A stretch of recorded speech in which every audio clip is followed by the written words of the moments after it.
Good evening, friends. আমি doctor Sutanmoy Sengupta, practicing homeopathy from last 15 years.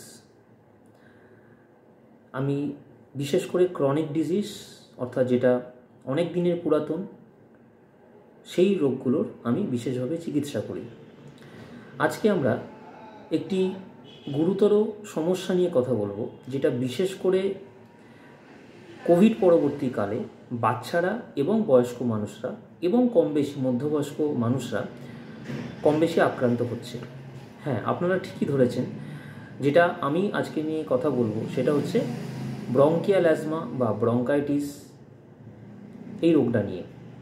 Covid পরবর্তী সময়ে আমরা কম বেশি দেখতেই থাকছি যে বাচ্চা থেকে বয়স্ক এবং মধ্যবয়স্ক ছেলে মেয়ে নির্বিশেষে কম বেশি সকলেই পিরিয়ডিক্যালি অর্থাৎ একটা কিছু গ্যাপ দিয়ে 2 মাস 3 মাস বা সিজন চেঞ্জ হচ্ছে, যখন ওয়েদার চেঞ্জ হচ্ছে তখন কম বেশি সর্দি কাশিতে তারা আক্রান্ত হচ্ছে। এবং সেই সর্দি কাশিতে আক্রান্ত হওয়ার একটা প্রধান কারণ হচ্ছে allergic manifestation, additionally weather changes, এবং আফটার কোভিড কিছু ভ্যাকসিনেশন করার পরবর্তীকালে কিছু মানুষের লাং প্রবলেম, হার্ট প্রবলেম সেগুলো কিন্তু বেশ বেড়ে গেছে এবং সেটা প্র্যাকটিক্যালি লক্ষ্য করা যাচ্ছে। এই প্রসঙ্গে আজকে আমার এই ভিডিওটা করা। আমাদের হোমিওপ্যাথিতে এমন কিছু চিকিৎসা আছে যে চিকিৎসার মাধ্যমে আপনারা এই ধরনের সমস্যা থেকে দীর্ঘস্থায়ীভাবে রোগমুক্ত হতে পারবেন। অর্থাৎ আপনার ঠান্ডা, সর্দি, কাশি লাগার প্রবণতাটাও পর্যন্ত কমে যাবে। আপনি যে সুস্থ হবেন শুধুমাত্র সেটা নয়, আপনার সর্দি কাশি লাগার প্রবণতাটা কিন্তু আপনার কমে যাবে। অর্থাৎ কোনো ব্যক্তি যদি সিজন চেঞ্জে, অর্থাৎ সেটা শীত থেকে গ্রীষ্ম হতে পারে, গ্রীষ্ম থেকে শীত হতে পারে, গরম থেকে বর্ষা হতে পারে, এই যে সিজন চেঞ্জটা হয় অর্থাৎ একটা ওয়েদার চেঞ্জের সময় ফ্রিকুয়েন্টলি একটা সর্দি কাশি লেগে যাওয়ার টেন্ডেন্সি চলে আসে, সেই জায়গাটা থেকে কিন্তু আপনারা খুব সহজে জাস্ট কয়েক মাস ট্রিটমেন্টে থাকার ফলে আপনারা কিন্তু সেই জায়গা থেকে রোগমুক্ত হতে পারবেন।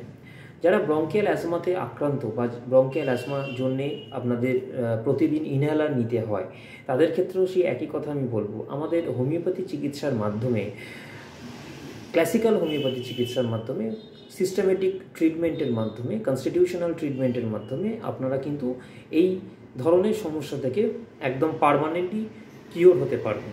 এবং ডে বাই ডে ট্রিটমেন্টের ফলে আপনার কিন্তু ইনহেলার আগামী দিনে লাগার প্রয়োজন হবে না। ডেফিনেটলি সেটা আমরা অ্যানালিসিস করব, আপনার অ্যালার্জিক লেভেল কত রয়েছে, আপনার লাংসের একটা এক্সরে করা হবে, সেই এক্সরেতে লাংসের কী অবস্থায় রয়েছে সেগুলো পর্যবেক্ষণ করার পরেই কিন্তু এই জায়গাটা বলা যায়। বাট তারপরেও ম্যাক্সিমাম ক্ষেত্রে কিন্তু আমরা আপনাদের অ্যালোপ্যাথি ঔষধপত্র, যেগুলো রেগুলার আপনাদেরকে অ্যান্টি অ্যালার্জিক খেতে হয় বা অ্যাজমার প্রবলেমের জন্য আপনাকে ইনহেলার নিতে হয়, সেই জায়গা থেকে কিন্তু পার্মানেন্ট সলিউশন দেওয়া আমাদের হোমিওপ্যাথিতে সম্ভব। তো আমি একটাই কথা বলবো, আসুন আপনারা হোমিওপ্যাথি চিকিৎসা গ্রহণ করুন এবং নিজের পরিবারের বন্ধুবান্ধবদের সবাইকে এই ধরনের সমস্যা থেকে রোগমুক্ত করুন।